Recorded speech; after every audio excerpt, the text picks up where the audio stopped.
AFRA is the International Center for Black Women's Perspectives. It is an organization of black women from all over the world with headquarters in Vienna, Austria. One of the highlights of AFRA's activity so far has been the initiation of the first Black European Women's Congress, which took place in Vienna 2007 and led to the launching of the Black European Women's Internet portal, BURNET, and the creation of the Black European Women's Council. The first Black European Women's Congress took place from the 26th till the 29th September 2007 in Vienna. The Congress was organized in the European Year of Equal Opportunities for All. One of the aims of the Congress was the meeting of each other, sharing information on issues Black European women have to face in the EU today.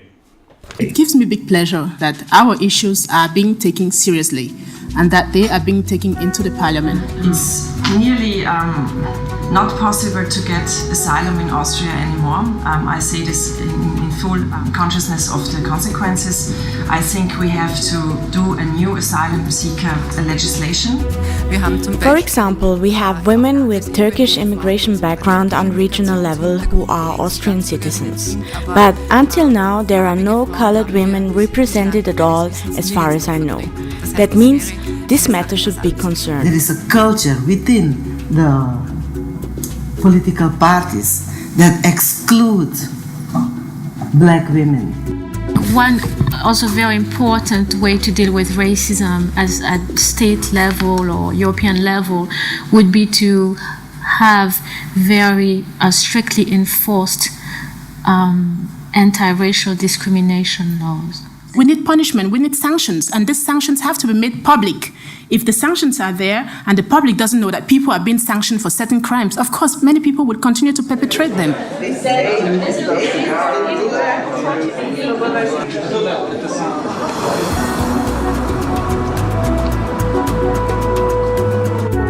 The rest of the participants from various EU countries arrived very early in the morning and couldn't wait to see their sisters and for the Congress to finally begin.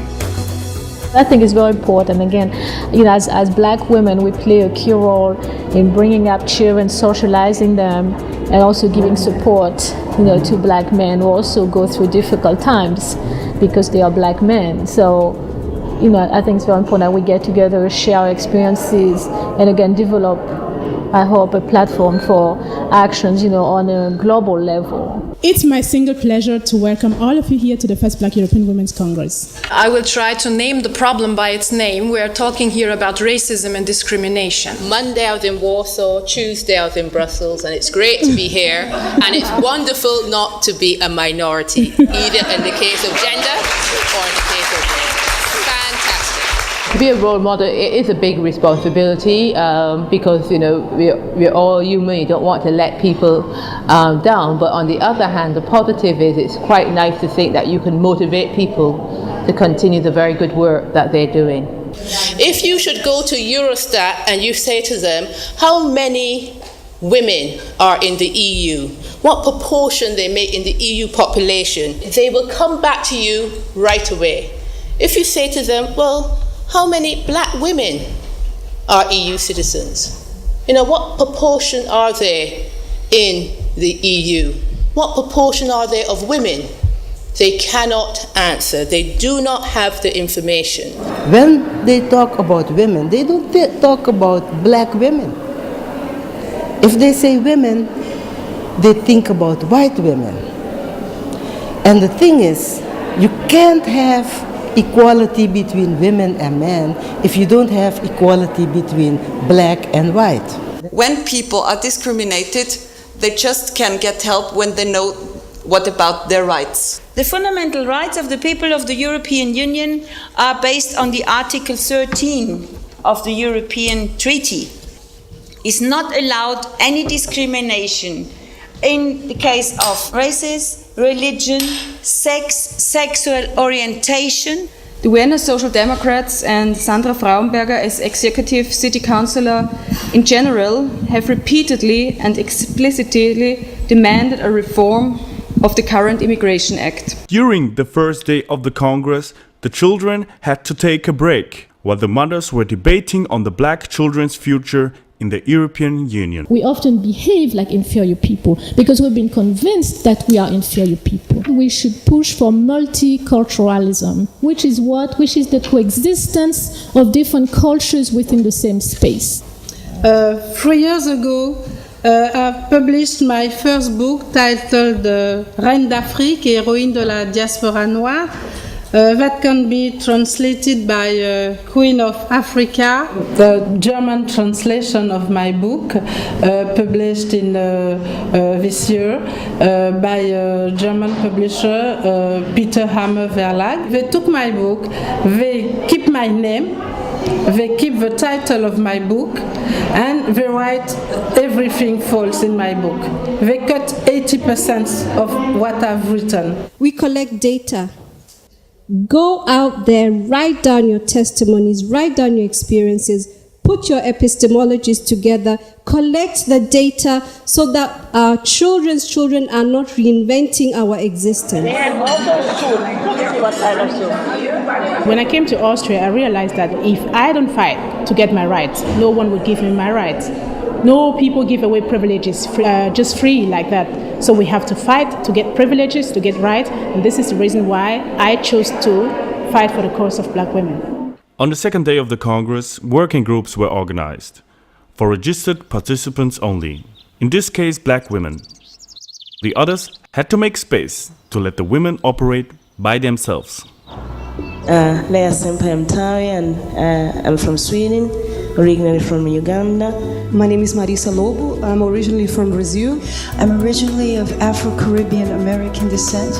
I came to Germany over 20 years ago. Originally from Cameroon. I live in Dortmund, Germany.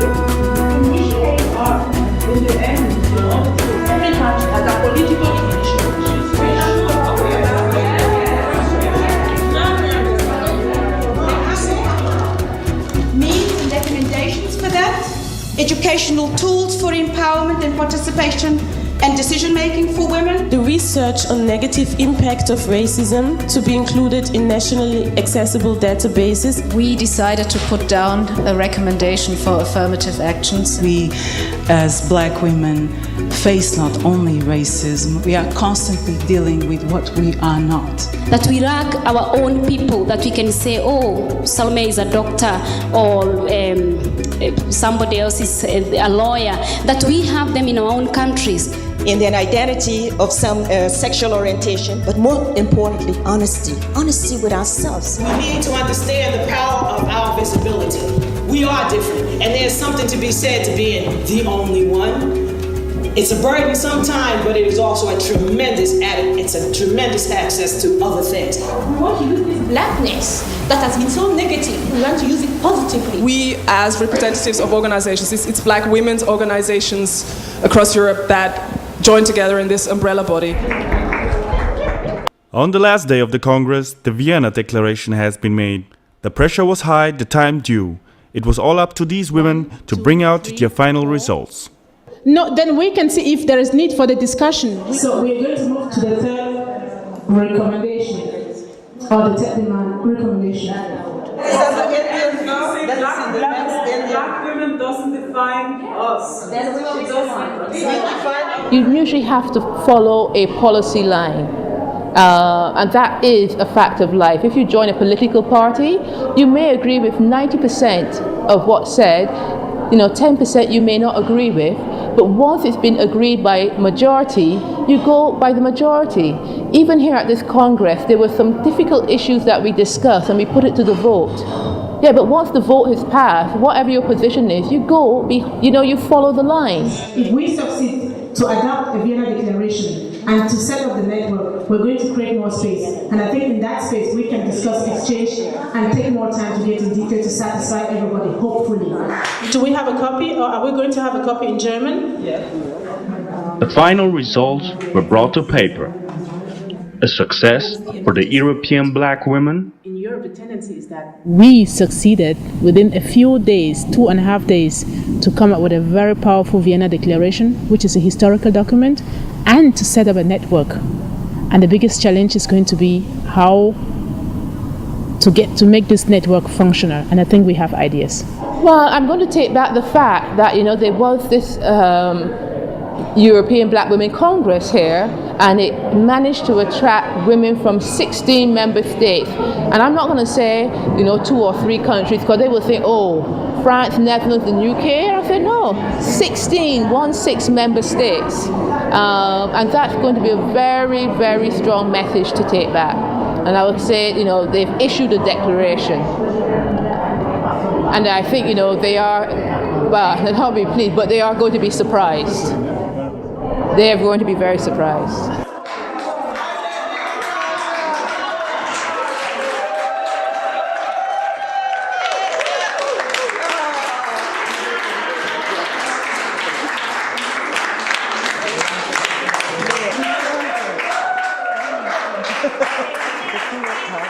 Come join the network and let us know about your about your qualities, because that's what we need.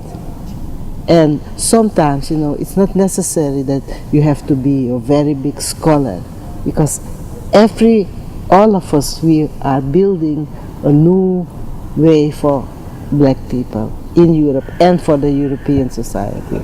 Finally together and fighting for equal opportunities for all. The first Black European Women's Congress, 2007. The next step after the Vienna Congress was the strategic follow-up meeting of the Black European Women's Council, which took place in March 2008 in Vienna.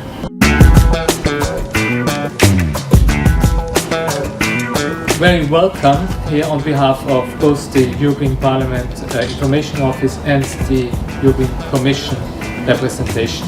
It is a pleasure for us to have you here in Vienna. It's the year 2008. It's actually the European Year for Intercultural Dialogue. And so it's the perfect opportunity to launch such an organization. There's a lot to talk about equality and anti-discrimination and the rights of European citizens, which is fantastic. And there's also a lot to talk about when we bring in policies. Policymakers need to understand as well that when you have multiple discrimination, so when the intersection, say, of gender and race, there may be needs that there are needs that are specific to those groups who face multiple discrimination. Because the visible color difference, it automatically brings different sets of rules in your life, whether you like to admit that or not. We have a program to organize a concert to present the Black European Network in Rome, and after to contact the African women's reality over in Italy. So the program is very important. TIA has spread the information to all black organizations that are connected with TIA, but also with other organizations, black organizations that are not connected with TIA, but we know their existence and they are very interested in what's happening with black Europeans. America has a large immigrant population. I mean, America is built on immigration. But even recently, we hear in the press about immigrant Mexicans, even Muslims. So the issues are very similar. I think where the difference comes in is in how we deal with them. I think that Americans are much more open, and we have the dialogue, and we're also more accepting as well. The Black European, I found amongst Greeks, some of the ones that I had this discussion with, and even the ones that I thought were most enlightened, they sort of felt